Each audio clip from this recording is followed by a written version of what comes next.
Hey everybody, Nick Espinosa, your chief security fanatic here, and it is Sunday, so we are doing breaches of the week. And this week in data breaches is absolutely nuts. But before we begin, as always, I want to thank the following people that sent me in this information, or a lot of it anyway, and that would be Andy Jenkinson, Jay Dance, Jacqueline Wolf, and Eli Lee. Thank you very much. If you have a tip for me, please send it my way. I'll give you a shout out here. You know I will. Now with that, let's get going. I want to do a quick update on Audience View. If you recall, college use Audience View for their ticketing system. They had a major breach. Colleges are essentially declaring, and this week is no different. University of Wisconsin at Eau Claire,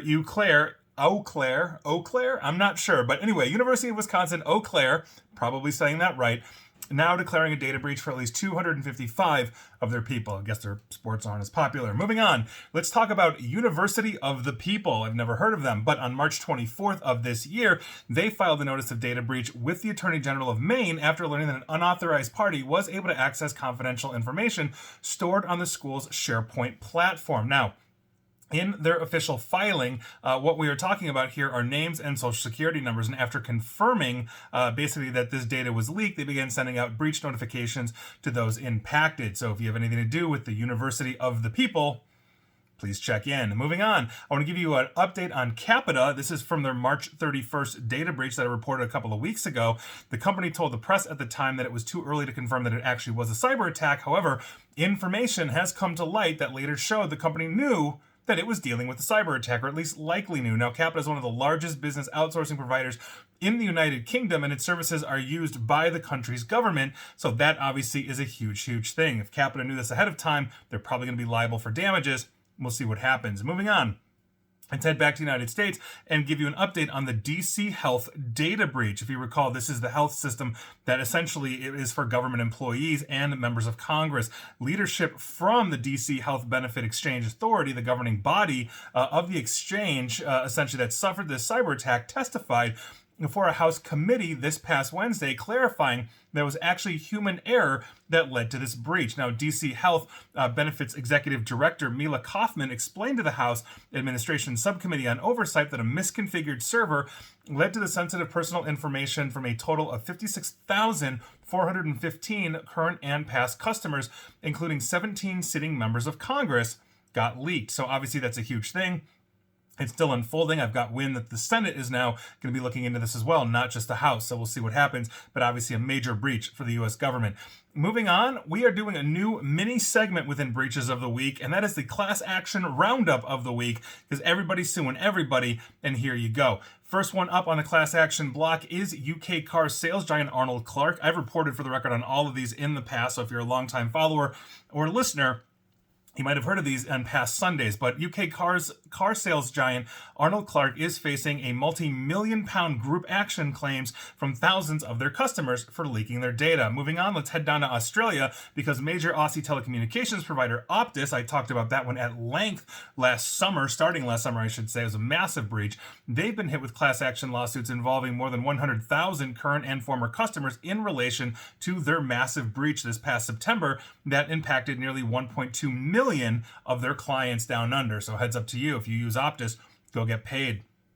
Moving on, we have a class action lawsuit basically claiming negligence on North Star EMS. This is basically a September 2022 cyber attack that compromised the personal information of 82,000 people. So if anything to do with North Star EMS, there you go. Moving on, Medtronic recently reported that users of its InPen diabetes management app may have had their private health information secretly shared with Google due to tracking and analytics tools. I've been talking about that ad nauseum for months now. So attorneys working with ClassAction.org are investigating whether a class action lawsuit can be filed on behalf of consumers over this potential privacy violation. So Medtronic, there you go. And we keep going. I mean, this week has been crazy for class actions. On top of this, a class action has been filed against Harrington Raceway as they failed to protect consumers' personal data during a December of 2022 data breach, according to the class action lawsuit. So if you're a fan of races and you go to Harrington, heads up to you. Merit Healthcare on the hook class action, 77,258 people exposed in 2022.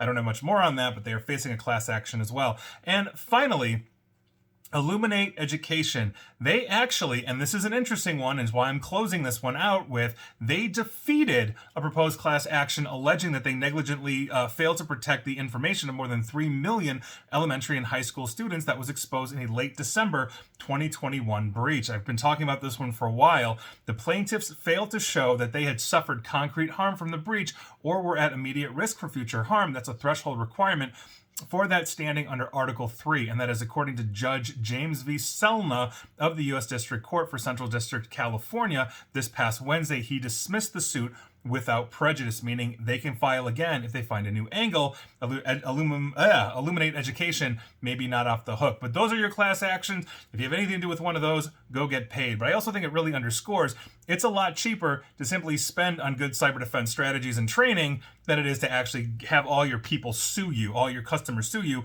and not want to work with you again. Moving on. Let's talk about a third-party vendor breach by a company called Guardian Analytics. They're a third-party vendor. Quote, it was kind of vague. It wasn't very specific, just that they got certain, like probably my social security number and things like that.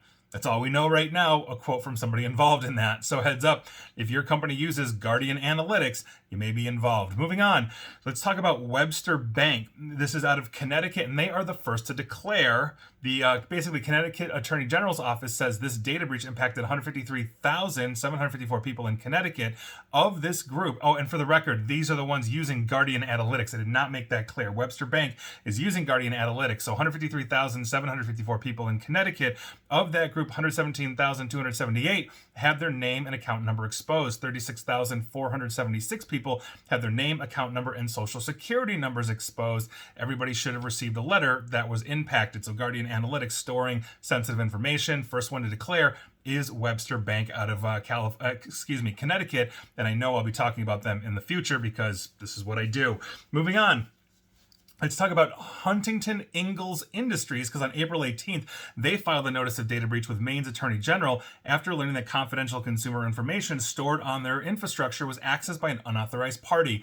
Based on their official filing, the incident resulted in an unauthorized party gaining access to names, social security numbers, phone numbers, credit card numbers, debit card, dates of birth, driver's license, passports, financial account information, routing numbers, health insurance information, and medical information. So odds are this is their employee base more than anything else. After confirming that this data was leaked, they began sending out notices of breach. So Huntington Ingalls Industries obviously not having a good week either, nor is the Shields Healthcare Group. I swear this week is nothing but like healthcare and banks.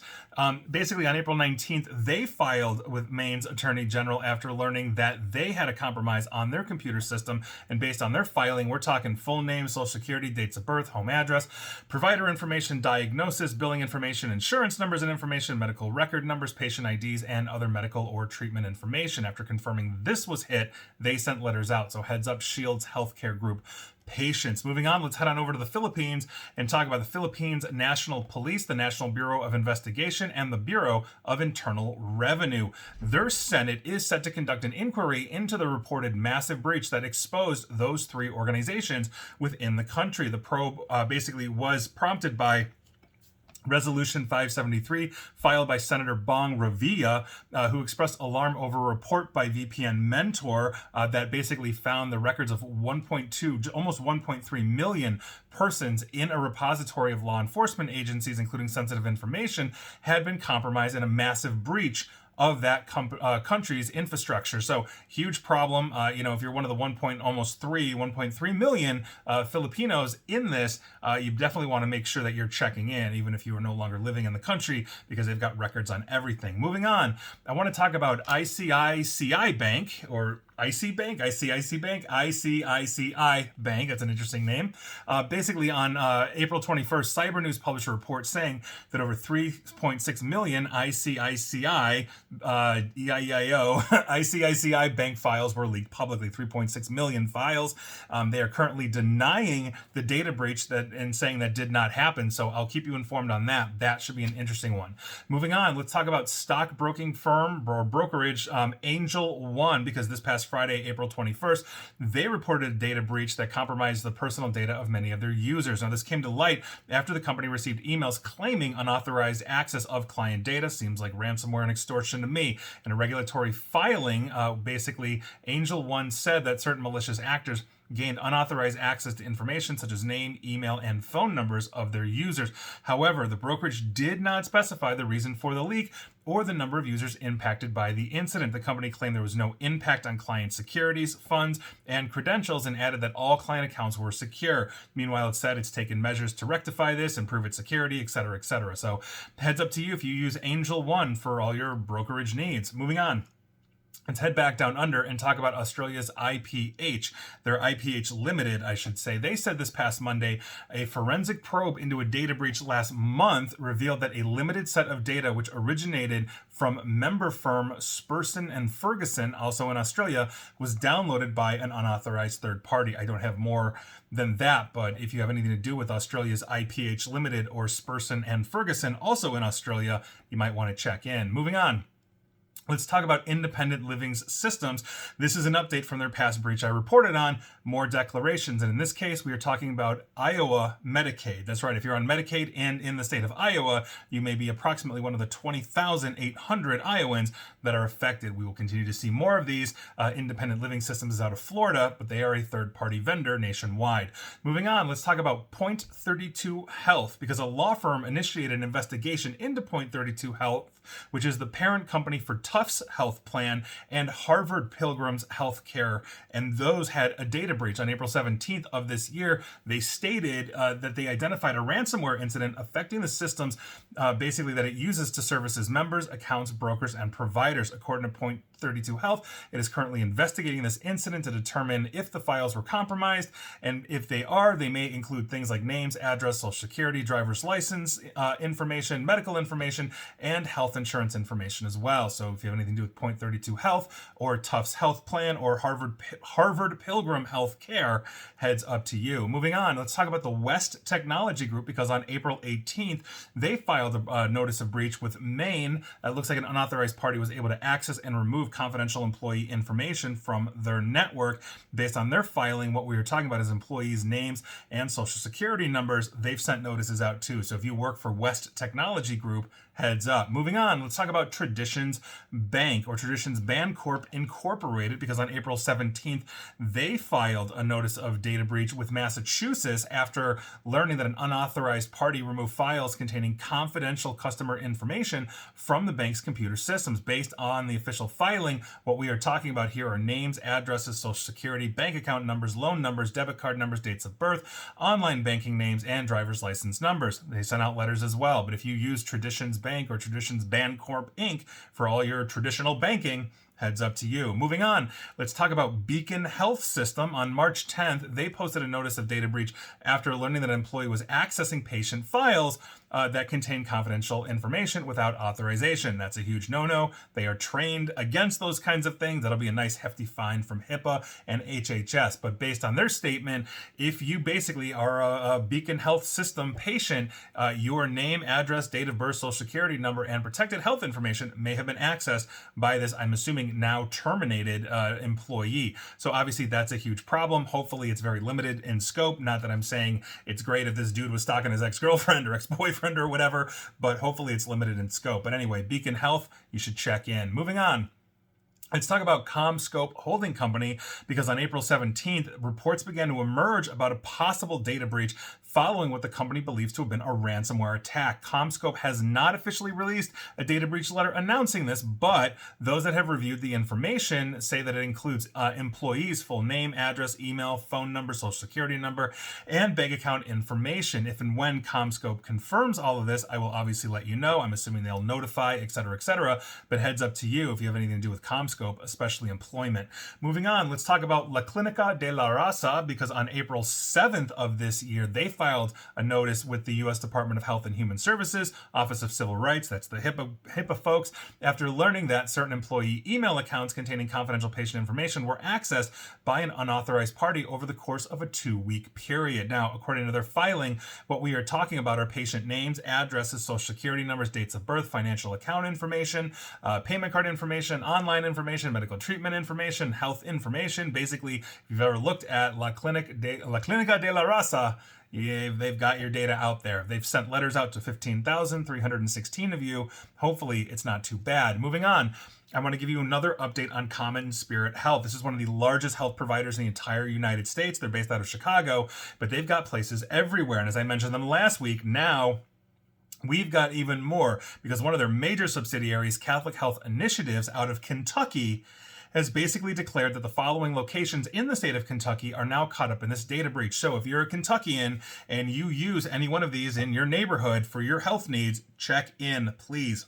We are talking about Flaggett Memorial Hospital in Bardstown, and there's a ton of St. Joseph's here. Basically, if you have a St. Joseph's in Kentucky, it's probably caught up in this, but we're talking about St. Joseph's hospitals in Lexington, Kentucky, St. Joseph Health Community Pharmacy in Lexington, St. Joseph Health Berea, St. Joseph East, both in Lexington as well, St. Joseph London, St. Joseph Mount Sterling, Joseph Mount Sterling Outpatient Rehab, St. Joseph Mount Sterling Outpatient Rehab in Flemingsburg, which I'm assuming is down the street, Continuing Care Hospital in Lexington, CHI St. Joseph Medical Groups in Central and Eastern Kentucky, so like all of them, Jewish Hospital in Louisville, which is interesting for a Catholic Health Initiative, and St. Joseph Martin in Floyd County, Kentucky. So Kentuckians, if you're using any of those St. Joseph's or a Jewish hospital, apparently in Louisville, or Continuing Care Hospital, check in because you are caught up in this. Never a fun day. Moving on, let's talk about real estate firm Orange Tea and Tie. They are out of Singapore and they have been ordered to pay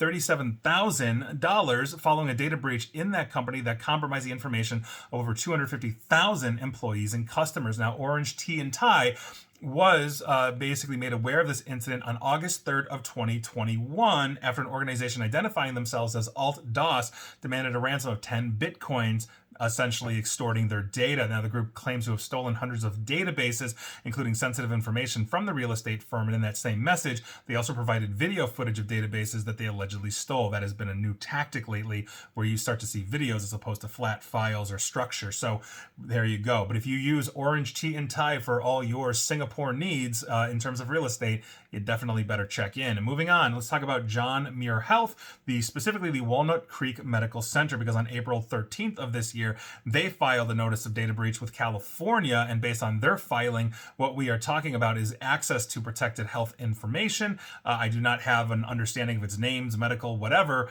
but heads up to you. They started sending out basically notices. So John Muir Health, Walnut Creek Medical Center in Walnut Creek, California, heads up to you. Moving on, let's talk about VoIP software provider 3CX. Now, this is interestingly enough an update, and this is courtesy of Brian Krebs of Krebs on Security. And he learned some pretty remarkable details this past week about the recent supply chain attack on 3CX. Now, the lengthy and complex intrusion is like a cyberpunk spy novel, according to him. North Korean attackers use legions of fake executive accounts on LinkedIn to lure people into opening malware disguised as job offers. That malware targeted both Mac and Linux users working at defense and cryptocurrency firms, and the software supply chain attacks basically nested in with earlier supply chain attacks as well. So in late March 2023, 3CX disclosed that its desktop application for both Windows and Mac OS were compromised with this malicious code that gave attackers the ability to download and run code on all the machines where this app was installed, meaning it had command and control. 3CX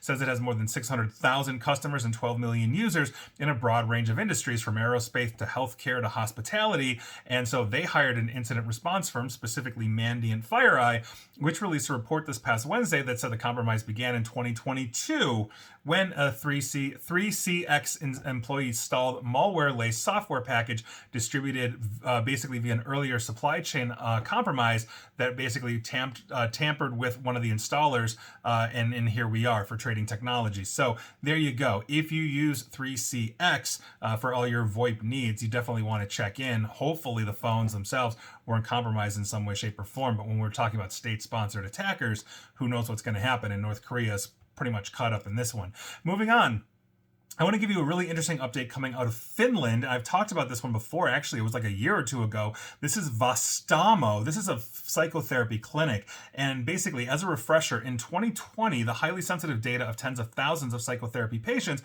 were exposed when an attacker infiltrated a storage database owned by Finland's psychotherapy center Vastaamo. Now, Ville Tapio, the ex-CEO of the now closed clinic, has been convicted for what the court has determined was negligence in failing failing to safeguard his client's data. Now, as Naked Security explains, it was discovered that Tapio was aware of the clinic's lack of security and that the clinic had experienced in 2018 and 2019 some kind of breach or incident, but CEO then Tapio failed to report or act upon this. The message then basically sent by his conviction is that the company's the company head's failure to remediate their cybersecurity issues is a punishable crime. Although Tapio has received a 3-month prison sentence, it has been suspended, so he's not going to jail just yet. We're going to see where this goes, but Finland not playing around. If you're negligent and you knew about breaches and you're covering them up, and then you got something major going on because you're not fixing the problem,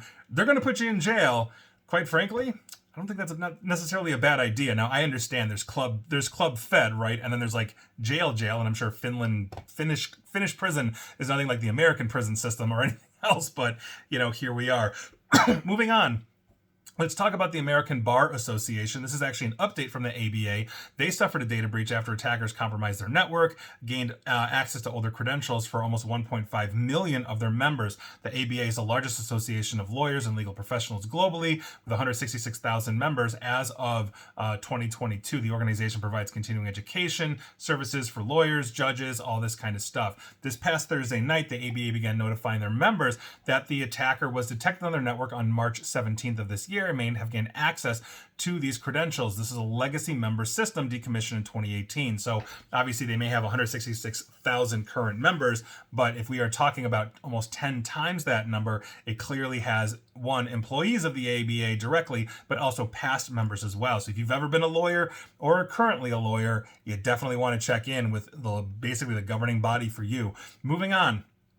Let's talk about popular fitness apps, because apps like Strava, and this is our finally today for the record, popular fitness apps, because fitness apps like Strava are leaking sensitive information of users, even when they've used the in-app features to specifically set up privacy zones to hide their activity within specified areas. And this is according to researchers. 2 PhD students from KU Leuven in Belgium have discovered that if a person is starting his or her activity from home, an attacker with limited skills can use high precision API metadata revealed in the app to pinpoint their home location, even if they set up what they are calling an endpoint privacy zone, EPZ, for that specific area. So in other words, you've said it like, yeah, private, don't have people show my home.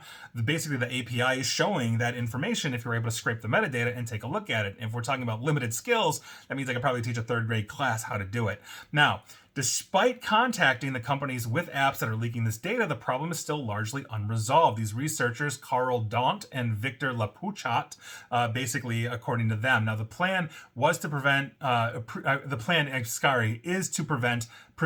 their findings at Black Hat Asia in a session called "A Run a Day Won't Keep the Hacker Away: Interference Attacks on Endpoint Privacy Zones in Fitness Tracking Social Networks." Both researchers previously presented the work and its accompanying paper at the ACM Conference on Computer and Communication Security last year in November. Now, people using fitness apps like Strava to keep track and basically share data about their fitness activities, such as running, cycling, or walking, from within the app, they can basically set and reach fitness goals, as well as compete, with friends, train virtually, all this kind of stuff. But this data, though, if it falls into the wrong hands, obviously can be used against you to basically locate where you live, where you basically can frequently conduct fitness activity. Maybe you're starting, at your local park, whatever it is. And this scenario came to light back in 2017, and I did report on it back then. I went back and looked, because I knew I had talked about this when Strava was sharing secret U.S. military base locations when personnel on active duty were sharing basically fitness activities to their apps. Essentially the soldiers were running around the secret location, the perimeters and whatnot, mapping this out, and people in Strava could literally start mapping out U.S. military bases that were kind of off the grid, and here we are. So obviously that's a huge issue. And so if you're using a fitness app, understand fitness, and working out isn't just going to kill you, it's going to get your data exposed as well. And so those were your breaches of the week. It's absolutely crazy week, and I hope you weren't caught up in any of these, but it seems like half the hospitals and banks, around the globe just got hit this week, and there you go. And please like, share, follow me here on Facebook and Twitter at NickAESP, and please feel free to subscribe to me at YouTube as well. And as always, stay safe, stay online, and please, please, please attempt to stay private. Thanks, everybody.